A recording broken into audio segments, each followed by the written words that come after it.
Coinbase perplexes, Senator Lummis introduces a new tax bill, and Bitcoin with an all-time high. Hell yeah. Coming up on Block and Order.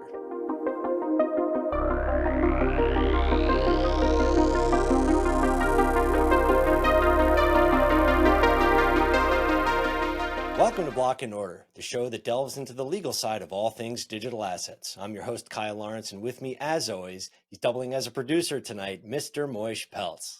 I think you are up to the task, and you're doing a phenomenal job, if I may say thus far. Oh, thank you. Appreciate the kind words. And we got to start with the big elephant in the room, Bitcoin, baby, all-time highs, and it's still going. Bitcoin all-time high over the weekend. I think it hit $123,000. Something like that. About the top. Yep. So here we are, July 14th.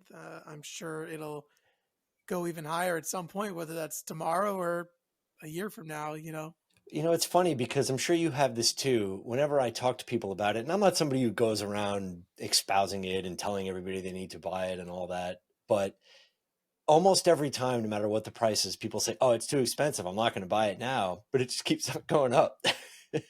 So, yeah, look, I mean, everyone, no matter how belligerent or how much they listen to Michael Saylor or don't listen to Michael Saylor, like everyone's in the black, like everyone's made money on Bitcoin.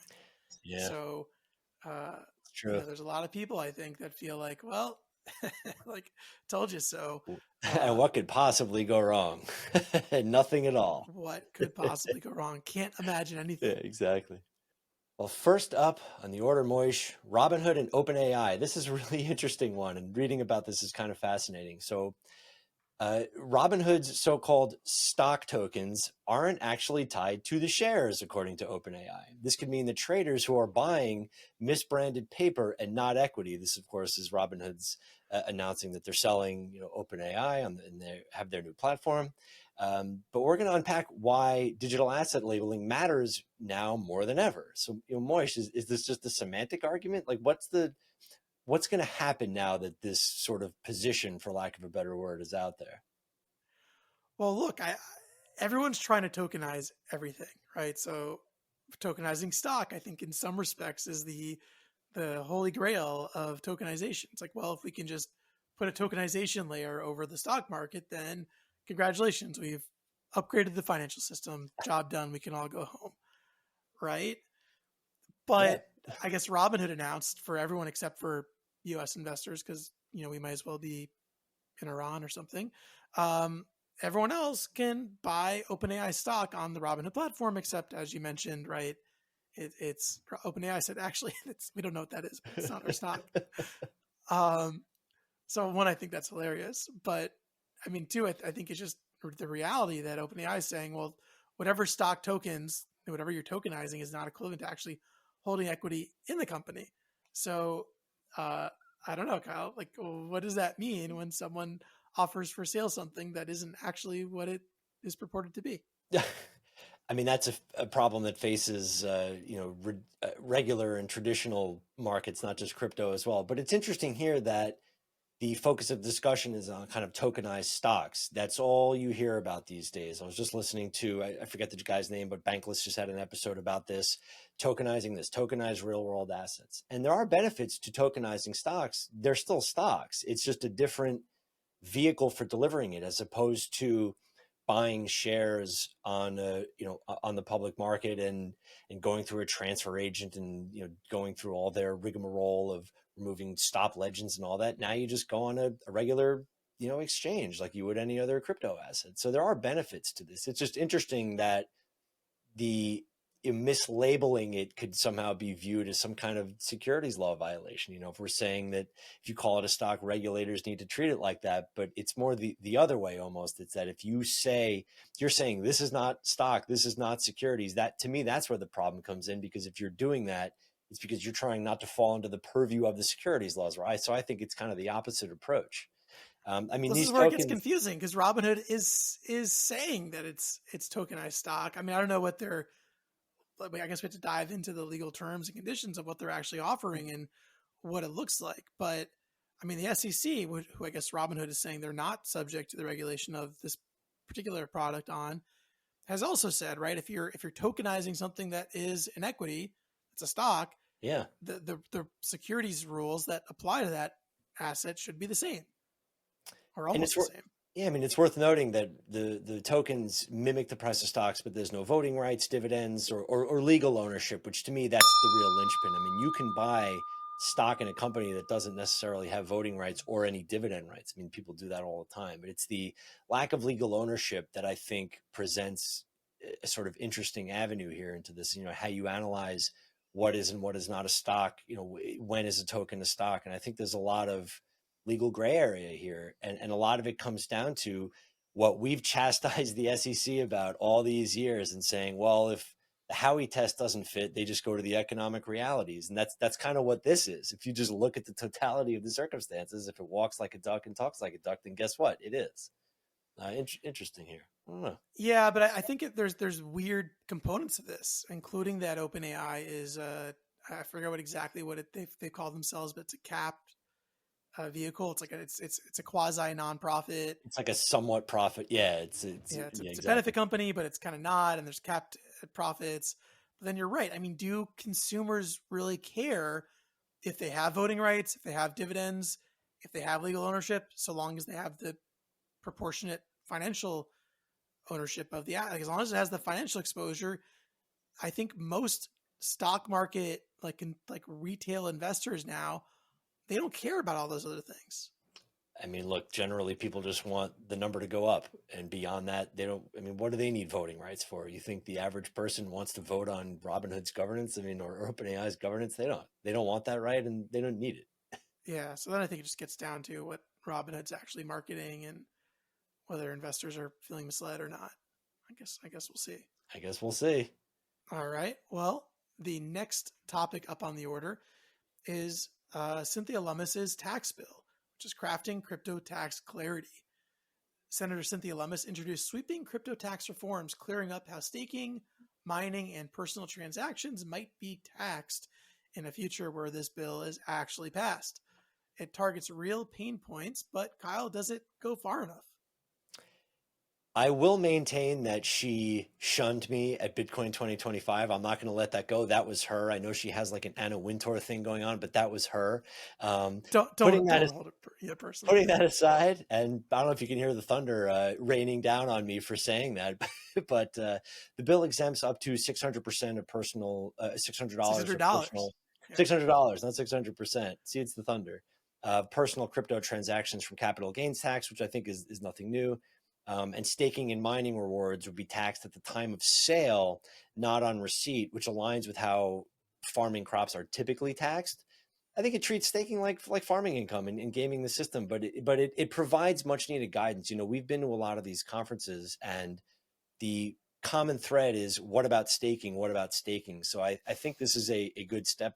As with all these things, it's a good step in the right direction, and I'm glad that Senator Lummis, with bipartisan support on the Hill, it seems, is going to try to push this through. I mean, she's the one to do it. Yeah, I mean, we should talk about the idea that this week is actually crypto week in DC, and I think we're going to see at least the passage of the Genius Act, very very stable Yeah, Genius Act. Uh, it's a little stupid. Fantastic, I'm sorry. fantastic name. It's such a great name. It's so stupid. It's so stupid. It's actually kind of good. It's true. And then I think the other, I mean, this tax bill is now kind of a little bit further. I mean, there's a market structure bill that would be behind the Genius Yeah, Act, which I'm less confident will pass, but I guess I we'll agree. see this week. And then this would be kind of off on the horizon, a tax bill that to provide, yeah, as you said, like a little bit of clarity.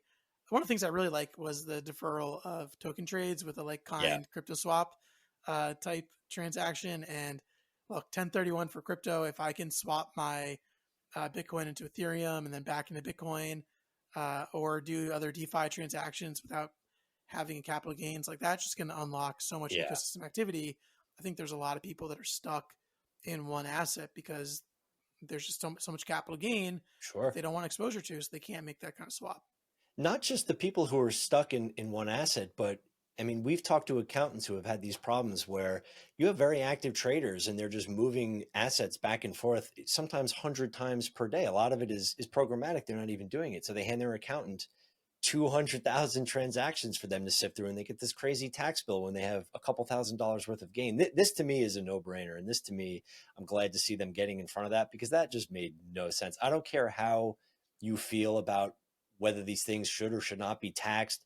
That's stupid, and I'm glad to see that there's some forward progress on that front. Yeah, I think that's right. No matter what, there just needs to be more clarity, even if it doesn't come with all the bells and whistles that the industry wants. At least there's like rules of the road, even if we can disagree with them or evolve them over time. Don't let perfect be the enemy of the good. Up next, Coinbase teams with Perplexity AI to deliver real-time crypto market data in a chat-style format. It's supposed to democratize insight, so is this the analogous to a Bloomberg terminal? Interface will integrate live order book info, token volumes, price changes, and this partnership offers a free, for now, conversational alternative to expensive analytics platforms. Moish, what do you think? I thought they kind of had this already, but I guess they didn't. Shows you what I know. Well, I think Perplexity has, over the past few months, really expanded their platform to include a lot of financial data and allow people to really quickly generate like really astounding financial insights with using real-time market data. Just not specific necessarily to crypto. It's just a more general product. And I think the idea is this would sit like on top of and embedded within the Coinbase product. And so you have kind of the best of both worlds, at least as it's pitched, where you have a Coinbase, trading experience, and you have a Perplexity financial AI, democratized data system, real time insights into like whatever's happening in the crypto market. You would think for consumers is really powerful and levels the playing fields against like, Jane Street or whoever else is like, institutional capital, like gaming the system. Well, yeah, if the information is right. I mean, we have to assume that it is, and I mean, a lot of times we do research, and the AI gives us some great information, and then we get down to the third topic, and it's a completely made up case or made up fact pattern. So, I guess it's worth keeping an eye on. But is this for the regular exchange, or is this only for Coinbase One members? I don't know who it's supposed to be unveiled to. I haven't seen it in my trading experience yet.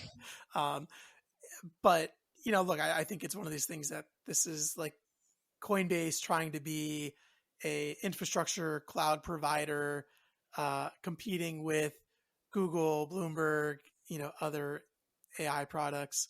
I just love the intersection of crypto and AI, and a lot of those are on like blockchains that are offering Yeah. like but I think actually a consumer product that combines both of them is pretty interesting. Yeah, Coinbase is.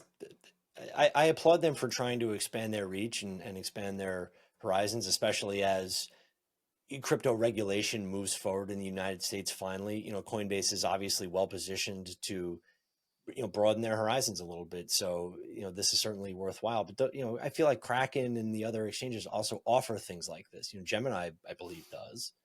So I mean, are they catching up, or I don't know, like where do they land on the spectrum of the exchanges here now? I don't know if one of our listeners knows which other exchanges have implemented which levels of AI inside the trading experience. I'd love to hear that. I mean, I've been using Perplexity for a while. I think it's a really cool product because it lets you try out a bunch of different models all at the same time, Mm. and a lot of the financial tools are really cool. Weren't you wearing So the shirt a couple episodes ago, the Perplexity shirt? I remember it was yeah, cool. Yeah, I have some Perplexity merch. we'll flash that up on the screen. That's cool. Yeah, I'll put it right here. And yeah, I think if you're a Perplexity subscriber, you can actually get discount merch. So just pro tip There for you go. Hey, listen, discount merch. uninitiated. Sign me up. All right. Well, next topic up is Tornado Cash. So the Treasury has quietly dropped its appeal in the Tornado Cash sanctions case. But Kyle, does this signal a retreat or tactical repositioning in the broader crypto privacy war? Also, just mention the backdrop of this is Roman Storm's case. I believe is starting today, this Monday, the 14th of July in New York. So there's a bunch going on in the Tornado Cash ecosystem. Well, it's interesting here. The decision effectively ends the lawsuit challenging the Treasury sanctions. The Treasury had voluntarily withdrew its appeal in the case of crypto investor plaintiffs. And as we've talked about in the past, the SEC and the DOJ and the other regulatory bodies just dropping these cases, it's great in a vacuum, but it doesn't change the enforcement precedent. We're still kind of in the same weird lane that we were a couple months ago prior to the inauguration, where privacy tools still operate in these legal gray zones. And it's great for Tornado Cash and it's great for its investors, but for us, and trying to figure out what the next step is and how to advise people and how to tell people this is how you need to be set up, you're almost back to square one. Yes, there's a more favorable administration and regulation is coming, but we're still in the same boat that we were in last year. It's kind of crazy to think of it that way, actually. Well, I do think this has pushed the boundary a bit. I do think that there was a ruling, right, that the Tornado Cash smart contract was not really a property, was not really quote unquote property that could be sanctioned as such.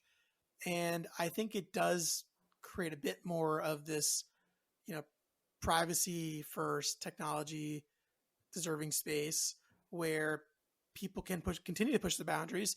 Now, there obviously are very, very severe consequences to not getting it right. That hasn't changed. I agree. But I think the idea that this OFAC sanction kind of just gets reversed and then Treasury has to drop its appeal, and like, here we go, does kind of put us at a new state of play. Well, and also, OFAC had sanctioned Tornado Cash in 2022 for and alleging that they were being used by North Korean hackers. Is that not the case anymore? Or are they just dropping the case? Like, what happened there? No, I mean, they're still being, of course, they're still being used. So, like, yeah, the problem for the government doesn't go away. They still have to figure out a way to not allow North Korean hackers to get tons of crypto cleared into a bank account. So they're still like preventing like laundering of money. They just can't do it in a way that sanctions tech developers. Really, I mean, that seems like a good outcome. Like, try harder, government. Do it in a more creative way. We know that takes a tool out of your tool belt, but there's a reason you can't use that tool. It's because there has to be preservation of privacy. Yeah, I mean, I guess that's fair. I don't really have a valid counter to that, other than I would like to see the North Korean hackers, get squeezed. But Yeah, I mean, I guess you can't have everything. Don't let the perfect be the enemy of the good. Once again. No, I think everyone on all sides of this like doesn't want to see North Korea like be funded because of crypto. It's not good for crypto industry to have that be the headline, right? So there needs to be the industry also needs to figure out like, okay, what else can we do to make sure that these tools are not being used for purposes that most, I think, civilized people agree shouldn't be used for. So that doesn't get rid of the problem. Kick the can down the road. Last up, Celsius Network and Celsius Network Limited, the bankrupt crypto lender, sued Tether Limited and its affiliates, alleging that Tether improperly demanded and seized collateral, nearly 40,000 BTC, worth over 800 million at the time a couple years ago, violating their lending agreement and defrauding Celsius. The suit arises from events leading to Celsius's 2022 bankruptcy. Tether moved to dismiss the complaint, claiming lack of jurisdiction and failure to state a claim. They're set up in the BVI in Hong Kong, and they're claiming, we're not a U.S. company. We're not subject to U.S. law. More on that later. The bankruptcy court, in a recent decision, allowed much of the case to proceed, including the preference and fraudulent transfer claims, while partially dismissing a count for breach of good faith under BVI law. Moish, why are we talking about a bankruptcy court decision here? What's going on? Well, look, there's a lot of lawsuits in the cryptocurrency ecosystem that, because of the new administration, for good reason, have been dismissed. The Tether versus Celsius case is not one of those. And the Celsius bankruptcy case continues to proceed independent of anything else going on in the world. Basically, it's its own universe of which there's a lot going on. Yeah.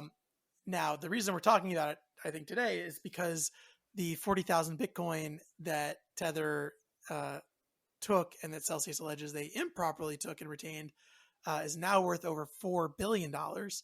And Tether had moved to dismiss the claims, as you mentioned, right? Both on the idea that they were a foreign company incorporated in BVI in Hong Kong, and that there should be no U.S. jurisdiction.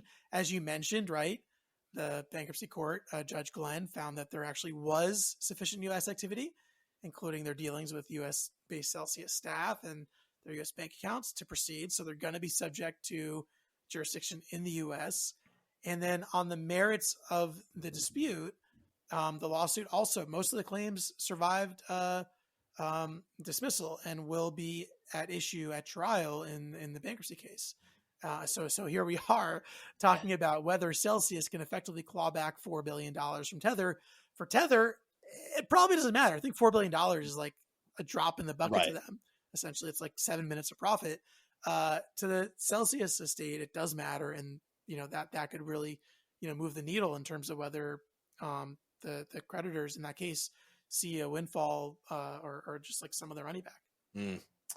The thunder is insane. I can't believe you can't hear it. But there's a salient lesson in here, Moish, and it's something that we've talked about with our clients and people that we've met on the road. There was this common belief that if you just set yourself up in the BVI, even though you had U.S. employees, U.S. investors, you were relying on U.S. markets and trying to use the secure and safe banking rules that we have to better yourself, that you were not subject to U.S. law. That is not true. And this case illustrates that as well as anything else. And people would look at me like I was crazy when I would tell them that. So here you go, everybody.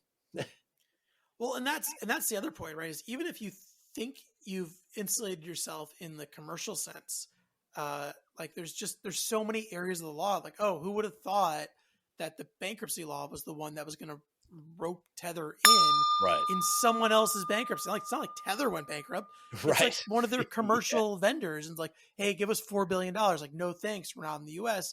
No, seriously, you still have to do it. So you're exactly right. It's not just like, hey, let's set up shop elsewhere and we don't have to worry about the US. That's not how it works. Mm-hmm. Like the IRS got Al Capone. They didn't get him for murder. They got him for tax evasion. You got to start somewhere. Listen. Well, here we are, 2022. It's now 2025. We'll see when and if Tether actually has to give back $4 billion. Over under 2027. Yeah. I'll take the over. Thank you for joining us on this very special episode of Block and Order with producer Moish. I'm not going to get used to saying that. Don't forget to like and subscribe to our channel. And if you have any requests for information or things that you want to cover, please drop a comment down below. We take it very seriously. Please note that this show is meant for informational and entertainment purposes only. Nothing that we talk about here is meant to be construed as legal and or financial advice. Please hire your own representatives if you're going to take the plunge. Neither the discussion of nor the fact that Moish and I may own any of the assets that we discussed is meant to serve as an endorsement of such assets. Very special thank you to producer Moish. Without him, the show would not be possible. So on behalf of producer Moish, I'm Kyle Lawrence. Take care, y'all. See y'all next time.